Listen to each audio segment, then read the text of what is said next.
It's like a no turn on red thing, and that. And then right below it says, never. And it has a little pool and a palm tree on top. So very good work, on this cake. I don't think I ever paid attention to what was on that cake. Let's go back and look at it now. Well, I paused it to pay attention to what it said. Yeah. So it's just funny. So like that, you put all this detail into this, and it just goes up in flames like nothing ever happened. Yeah. She worked really hard on that cake. Yeah. Well, it was definitely appreciated by the guy who was fucking the donkey. Yeah. Yes, cake. Exactly. Because he had to actually stop and take a moment. Yes, because Emma's asking what's going on, and that's when our sexy said, I'm just going to read my notes. Sexy stud while still fucking the donkey. Ooh, cake. Yes. He notices. That always makes you wonder, is this sort of situation happen where somebody's running a cake while he's fucking the donkey? I do. Plus, I think most people crave something sweet after they've had sex. You know what I mean? Most people want to have some brownies, or so there's the cake. He's already getting excited. It's just funny. I'm like, I wonder what he's thinking too. He's like, I'm in the middle of what I do best. I'm looking, cake. Yeah. There's a cake here. Why is there a cake here randomly? What's going on? I love my donkey. I love my donkey. Ooh, cake. Yeah, pretty much it. I love my donkey. It's the AED factor. I was like, ooh, butterfly. Ooh, cake. Oh crap! I got to finish. Ooh, cake. Well, the funny part is, did that distract him? And that's why he was having trouble finishing in the next minute. I'm just wondering if that distracted him enough. Ooh, I put it into context. Do you know most of the of Kevin's movies that are his spoken word? Yeah, of course. Yep. The donkey guy is involved in producing those. Oh, well, there you go. So that's a way you can ties contextualize how he fits in. Ties it all together. Very nice. Very nice. Yeah, he shoots a lot of those and is involved in getting those shots. And then he shoots his load into the donkey. Yes, exactly. In addition to donkey loads, yes. Either way, he's getting some ass. Oh! Or some tail. Yeah. I miss my donkey. So, Jay, okay, I want to make a note. I made a note. Earlier in the... Interspecies erotica, fucko! There it is. Thank you. Earlier in the movie, we were commenting that Dante made it very clear to Randall, you cannot say anything to anybody about Becky being pregnant. To Randall's credit, he never said anything. Yeah. Never said a word. And he did. He did at the end. He probably said, I hope your first child is a man-child. But not to Emma. He never said it to Emma. And that's the important part here. Jay is the one that told Emma. Because Jay has no clue what's going on. Hey, man, I was out back taking a piss while you were in the news. Congratulations. That's right. He congratulated her. Hey, I hear you're having a baby. But it wasn't her. Yeah, but I love the tie back. It ties back to Jay pissing outside and getting hit in the door twice. Yeah. It ties back to all that. I'm shocked you remembered it after he got clocked with the door twice. Well, he only heard half their argument because he was concentrating on peeing and really wanted the silence. So we all know that earlier in the movie. He also couldn't hear half the argument because he was still on bringing his ears from getting clocked at the door twice. Yeah, true.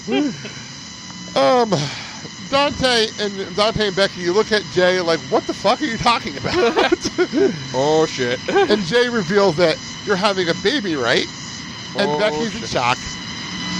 And Randall, to his credit, puts his head down like, oh shit. This is gonna go nuclear. Silent Bob, completely confused, has no idea what's going on. Yeah. What's happening anymore? And again, Brian is caught up in a love triangle. Again! And this is even worse than the last time. Although I will give Jay credit. I'm sorry, Dante. Sorry. Yes. I will give Jay credit for this. He at least actually was polite and said congratulations. Yes! Jay's trying to be a nice guy. Yeah. He really is trying his damnedest to be nice. Yeah. Jay's in his own little world, but at least he's like, oh, someone's pregnant. I should congratulate them. Yeah. Be a nice guy. Yeah. Unfortunately, he said it to the wrong person. Not knowing, not realizing it. Yeah. Well, Jay's perpetually a nice guy. I mean, in the end, he offers to front the money. True. To buy a door. Jay is the nicest guy of all of them at the end of the day. He really is. No wonder they made him look so angelic in the cartoon. Yes, very true. They actually made him look cuddly. Oh, there was if you listen to any of the behind the scenes, they talk about that too. Yeah. Because that was like controversial. Like, everyone always thought that, Jay is kind of a mean, hard guy, but Kevin was always like, no, the whole point of it is so innocent he is. That's why he's able to get away with this stuff. That's true. He does get away with a lot of random shit, and it's like, well, here it is. Because there is an innocence to him. I mean, even in real life. I mean, think about it. He was his mom was a fucking drug addict. True. Jamie was just a nice guy. Overall, he's just a nice guy. There's no other way of he's putting just a victim of circumstance. Yeah, it's true. It's very, very true. Yeah. So where are we here? So Emma's very confused. And she asked who said that. And Jay looks at Dante, and I love under his breath, some asshole. Yeah, as if he realizes what's going on, he's just trying to... It hasn't officially clicked yet, because as we learn in the jail cell later, Jay doesn't really know what's going on yet, but he realizes he definitely fucked up, and he's in the wrong here. Yeah. He's trying to figure out a way that he can back out of this without... Yes, and Emma, you can see Emma, the gears turning in Emma's face, like, oh shit. I know what happened here. Well, isn't that hard to see the gears turning because it looks like her face got full caught? That could also be the air. True. Yeah. And suddenly I love that he hands the cake to Jay, and then Becky looks at Dante like, I'm so sorry, and then Dante runs up to her and says, I'm sorry, and that's where we end our minutes. Yeah. And to Jay's credit, he doesn't start immediately devouring the cake. No, he does not. He's too in shock. I think he's just too damn in shock on what the fuck happened here. What's amazing is you get to talk about this cake for another fucking episode. Yeah. True. The next episode we do talk about the cake and the fact that the cake gets destroyed. Yeah. Yes. It's a waste of a good cake. It's a pretty good cake. It really is. He's going to cornhole that ass. He's going to cornhole the cake? He's going to cornhole that ass with his wiener. Oh, shit. Yeah, the cake's going to have some creamy filling. Such a weird line. Sorry. It won't be the only thing in the room that's getting a creamy filling. Oh, jeez. That explains the baby. Anyway. And the donkey. I thought there was mayonnaise in her cooch. And the donkey, yes. I thought it was mayonnaise in her cooch. Well, it was on the prep station. There you go. It was on Randall's prep station. I knew it earlier. All right. Scott, you got mayo in your gooch. Scott, where do you rank Clerks 2 in the video universe? You're the master of this. You know all these movies. I am not a master. I am just a fan like the rest of you, but I love it a lot. I think it's a great sequel. It stands on its own, which is something a lot of sequels cannot do. So it's funny on its own. It has its own premise. If you never saw the first one, it wouldn't make a difference. And it's just the end. I can cry over. If I hit the right moments, and when they're don't make me say it and all that stuff. So I love this film. I would put it in probably the top 3. It's because it floats. Like last time I watched Chasing Amy, all of a sudden it became the number 1. So it's it's where I'm at the moment. But it's definitely the top 3. Fair enough. That makes sense to me. That makes perfect sense to me. I've always said this is my favorite Goose movie. And I do have, people do say they have an argument on why it shouldn't be. But at the same time, is it like you said, it's a good standalone sequel. And you don't say that sentence very often. Standalone sequels just don't happen. It's very hard to do. Yeah. It's a hard trick to pull off.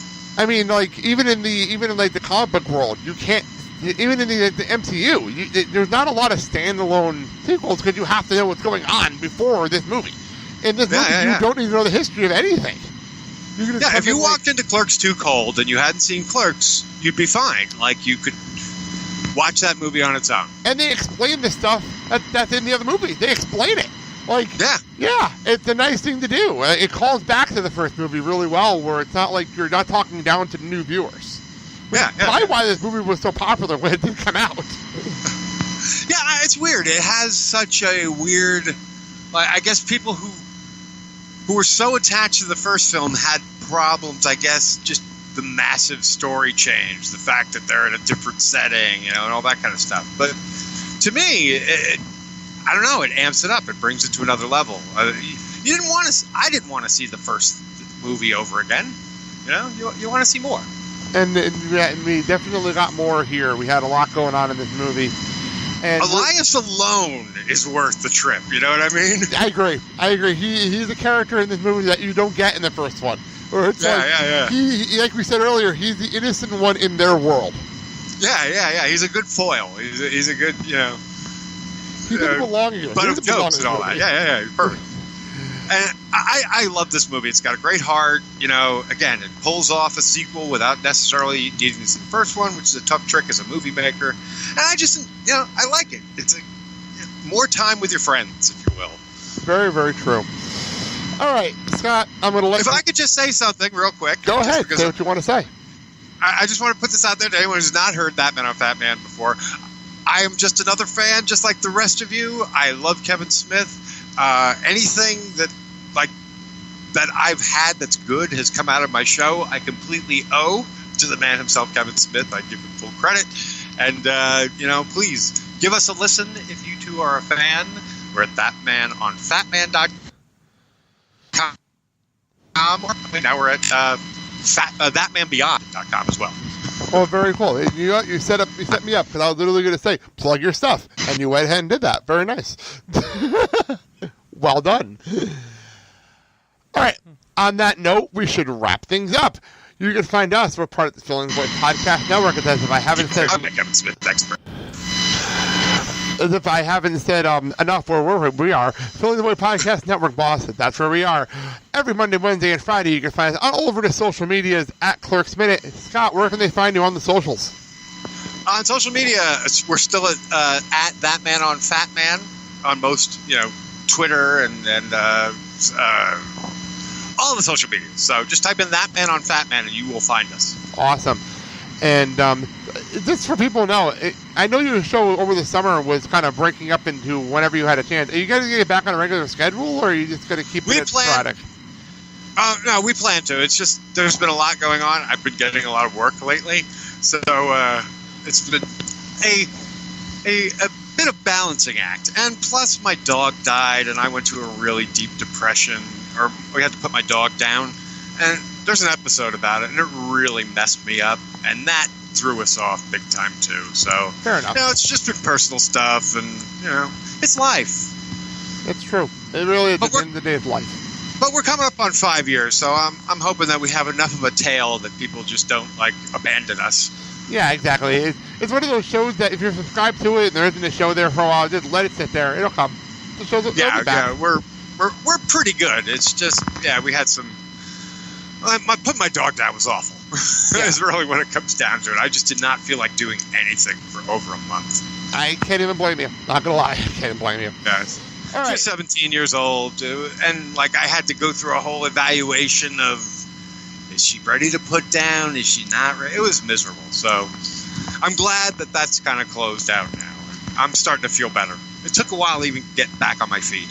Well, I know it sounds stupid for a dog, but believe it or not, it's never. We're dog people here. We get it. We're dog people here. Good. Thank you. 17 years. So she was like my daughter. Exactly. So, all right. That being said, find Scott on his show. Come back with us, and we'll finish up this donkey show and get into the jail scenes next. And that'll be it. Thank you, Scott, for coming on the show. Thank you so much for having me on, guys. Thank you so much for coming on. I love coming on. Sorry if I was in trouble and my sound sucked and all that stuff, but time goes on. It happens. No big deal. Me and Kyle wrap this up.